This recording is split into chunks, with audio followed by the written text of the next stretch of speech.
Good morning, ladies and gentlemen. I hope you are well all over the world. I know you are watching across the pitch. I just need to speak about Hoto this morning. Yesterday, the Ajax was actually playing their preseason match, and he wasn't part of the team. He was not even on the bench. I think, so that is a good indication for Chelsea. Actually, it's actually showing that there is something that is happening. Ajax themselves, they are aware that Chelsea wants to buy the player, and the player himself was very honest with them and clear and said that he wanted to go and join Chelsea. So it's just a matter of the two teams agreeing on the fee, because obviously Ajax are looking at about 50 million and Chelsea are saying, no, we can only pay 30, 34, 35 million. So, yeah, let's see what happens during the course of this weekend. But there are positive indications that Hoto might be joining Chelsea very soon. Um, like what I said in my previous videos, that Hoto is going to create a lot of movement. My thinking, that's my thinking, especially on the defense, because now we are going to have Fofana. In fact, while we are talking about Fofana, what's happening with Fofana? Remember, he didn't play the previous season, the whole of last season. I think the last time we had him was when we were on preseason in America. He got injured. That was the end of it, right? So what is happening with Fofana? So we are going to have Fofana, we are going to have Chalaba, we are going to have Cowell, we are going to have Tyson. There is also Badia Chile, and then Hoto will come. So we can have about six central defenders, right? I don't think it's healthy for the team. So my thinking is that Chelsea might end up selling it's either Chaloba, because Chaloba is more marketable and there's quite a number of players that is already confirmed that they like him, you know. But the thing about Chaloba is that he is Chelsea through and through, and you wouldn't want to lose these players that came from academy, and because they understand the history of the club, right? The other player that I think might also be leaving is Badio Chile, because I don't think he fits with the Chelsea system. As much as he came out 2 weeks or a week ago saying that he is going to stay and he has been assured by the coach that he's not going anywhere and all those kind of things.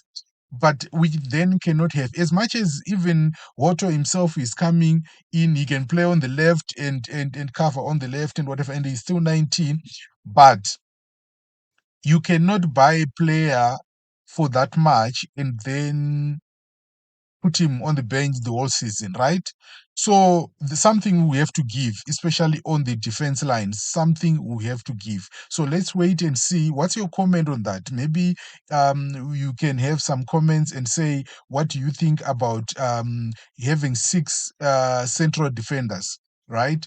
Um, at least four central defenders, or yeah, that will make sense, because then that will mean that the two central defenders, one we have his deputy and all those kind of things, not six. So what are you going to do with those six?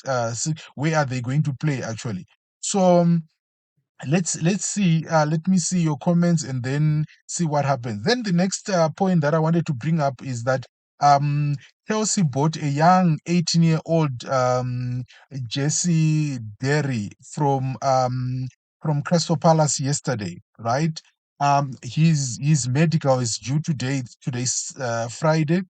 You know what? I haven't seen this boy play. In fact, I've seen the clips here and there. You know, he's a very good player. You know, but is I think he's going to the reserve team. You we have to. This is where I always also have my issues with Chelsea. Right? We buy an 18-year-old player who is a winger, right? And then we have 20-year-olds and 21-year-olds that are on the in the first team, right? These guys, they've got only a difference of 2 years. So what are you trying to say now? Because what's going to happen is that these guys, when they get to the senior players, the ones that we're calling senior players, in 3 years' time, they'll be like 25, right? And in 3 years' time, this 19-year-old will be like 21, 20, and whatever it is. He wants to play in the first team.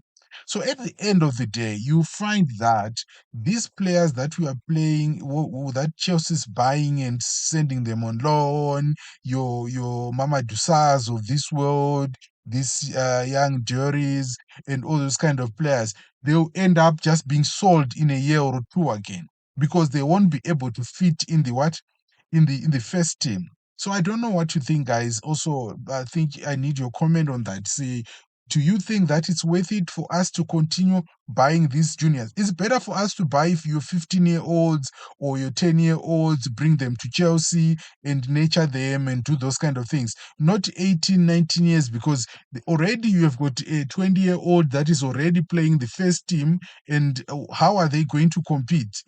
That's something for us to discuss in the comments.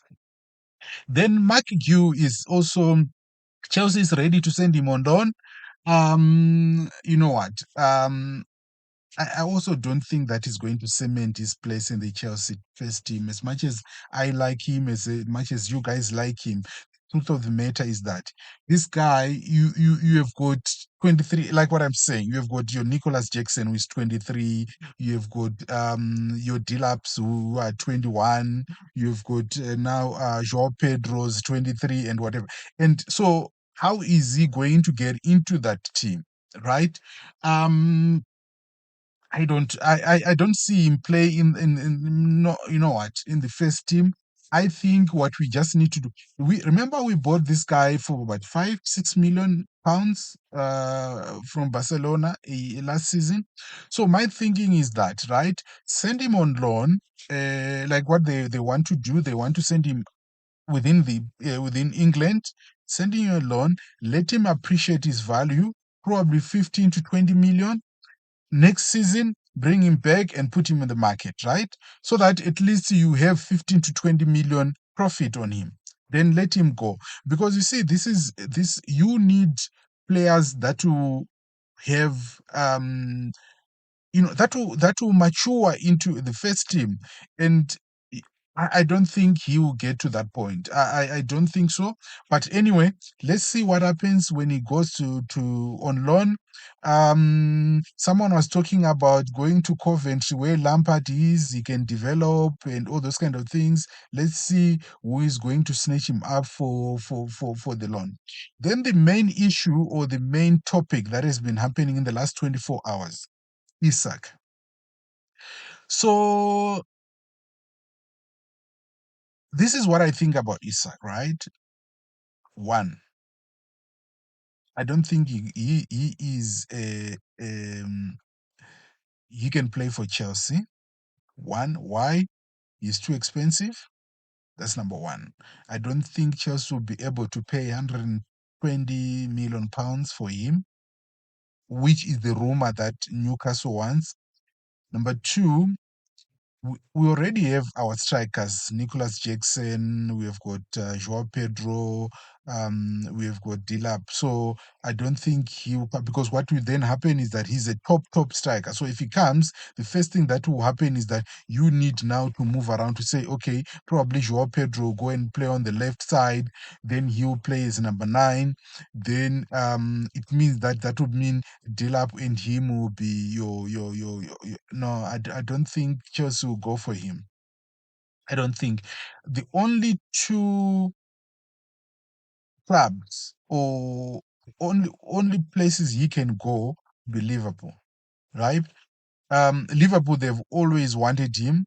I think last week they even indicated that they wanted both Isak and Eketike. They've got Eketike, they can still go and buy him. I don't know if it's worth it for him, or if they've got the funds or the cash to do that. Or you can go to Saudi Arabia, but that You see, I don't want to use that it's a waste of talent. I saw the Saudi team play in the Club World Cup. Very good teams, right? Very good teams. The only challenge is that, right, the league itself is not as marketable or is not on the TV like what we do here. We don't see it like week in, week out, and whatever. So what would then happen is that people tend to forget about those players that goes and play in the what in the Saudi league, right? But that's where Newcastle can actually get money, the money they want, right? They can even sell him for 150 million, they can get it.